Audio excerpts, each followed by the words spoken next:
কিতাবের মধ্যে আসছে আশরাফ আলী থানভী রহমতুল্লাহ আলাইহি, আমরা কোনো দিক থেকে আকীদার দিক থেকে তার একটু দূরবর্তী জানি, তারপরেও তার কিছু কিছু লেখা আছে, এগুলার উপরে বিভিন্নভাবে কিছু দলিল চলে আসে।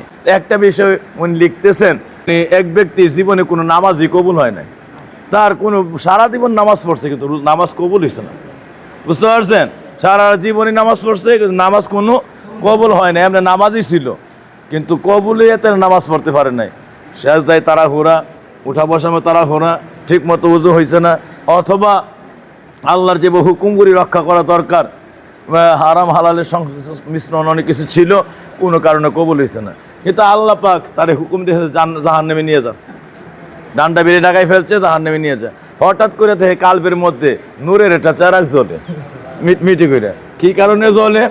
তো রাখতেছে এটা আন, এটা সাক্ষাৎ কালবাহু, তার কালবের ওই ভিতরের ইয়াটা খুলে দাও, ভিতরের দরজাটা খুলে দাও। তো কালবের ভিতরের দরজা তো খুলে দিছে, তাকায় দেখে আশ্চর্য ঘটনাটা কি, কোনো একদিন জীবনে মানে সেই ব্যক্তি একজন কামেল আল্লাহওয়ালা নেককার এক ব্যক্তির পিছনে গিয়ে নামাজ দাঁড়াইছে, বুঝতে পারছেন? নেককার এক ওলিয়া উলিয়া আল্লাহওয়ালার পিছনে নামাজ দাঁড়াইছে। ওই যে নামাজ দাঁড়াইছে তাও গিয়ে আসে নামাজের দ্বিতীয় রাকাত থেকে পাইছে। আর কন্যা কয় রাকাত থেকে পাইছে? দ্বিতীয় রাকাত থেকে পাইছে, প্রথম রাকাত পায় না, তাকবীর বলা পায় নাই। তো কিতাব দেখেন আশ্চর্য কি, সুবহানাল্লাহ। আল্লাহর ওলি রুকুর থেকে উঠে গেছে, সেজদায় চলে যাবে, তো রুকু না পাইলে শরীয়তের মাসালা, ওই ইমামের পিছনে নিয়ত বাঁধলে, ইক্তেদা করলে, তার ইমামকে কমপক্ষে রুকু অবস্থায় গিয়া এক তাসবিহ পরিমাণ সুবহানা রাব্বিয়াল আযীম, এটা এক তাসবিহ পরিমাণ পাইতে হইব। ওই ব্যক্তি এই মাসালা জানে। আবার উনিও মসজিদ ঢুকছে, দেখতেছে আল্লাহর ওলি মানে সামি আল্লাহু লিমান হামিদা কইরা নামাজ দাঁড়াইছে, তো চিন্তা করতেছে তার নামাজটা তো আর এই রাকাতটা হবে না, এই রাকাতটা তো গণ্য হবে না।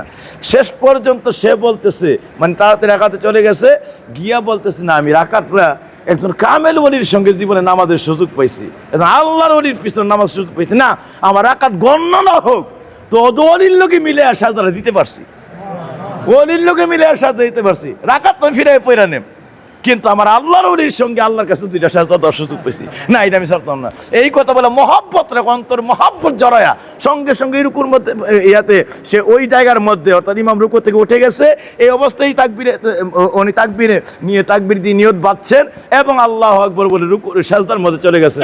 সাজদার মধ্যে গিয়ে শুধু আত্মাবার একটা দরদ ছিল যে আমি অন্তত আল্লাহর ওলির সঙ্গে আল্লাহর সাজদা দিতে পারছি। কিয়ামতের ময়দানে গিয়ে দেখা যায় মানে আল্লাহর দরবার তার অন্য কোনো আমল কবুল হয়েছে না। ওই তো যখন আল্লাহ তারে মানে হাত করা পা বেরিয়ে লাগায় জাহান্নামে দিয়ে দিচ্ছে, হঠাৎ করে দেখা যায় কালবের মতো নূরের চারাক জ্বলে। ফেরেশতারা কয় সাক্ষাৎ কালবাহু, তার কাল করে তো দরজা খুলে দাও তো আমি দেখি। আসলে আল্লাহ ফেরেশতারা খোলা লাগবে, আল্লাহ দেখে না, মানে আমরার কাছে ঘটনা আইবে কমনি, বুঝতে পারছেন না? তো ফেরেশতারা কালবের দরজা খুলে দিবে, খুলে দিলে আল্লাহ পাক তাকায়া দেখবে, সুবহানাল্লাহ, আশ্চর্য ঘটনা।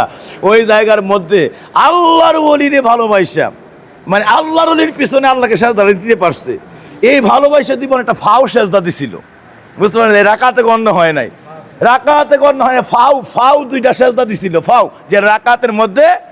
এই নবীতে এত মহব্বত ছিল ওলির প্রতি, আল্লাহর প্রতি, নবীর প্রতি।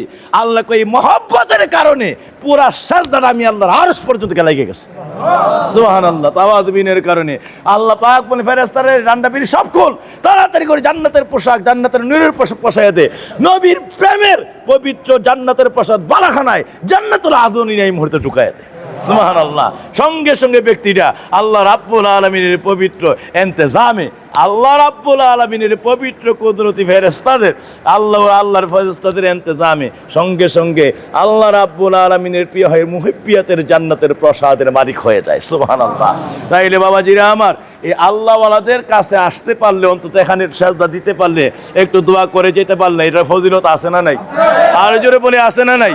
তাইলে সবসময় চেষ্টা করবেন যখনই সুযোগ পান অন্তত একটু সময় হলে আসার জন্য, যখনই সুযোগ পান অন্তত একটু হলে দোয়াটা করে যাওয়ার জন্য, যখনই সুযোগ পান একটু উসিলা কইরা আল্লাহর নবীর আল্লাহর কাছে হাতটা বিছাইয়া একটু হইলে কাঁদবেন।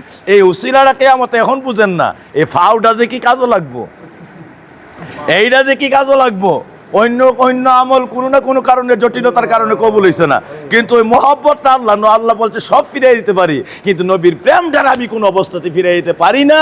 এই আসমান জমিনের চাইতে আমার কাছে বাড়ি হয়ে যায়।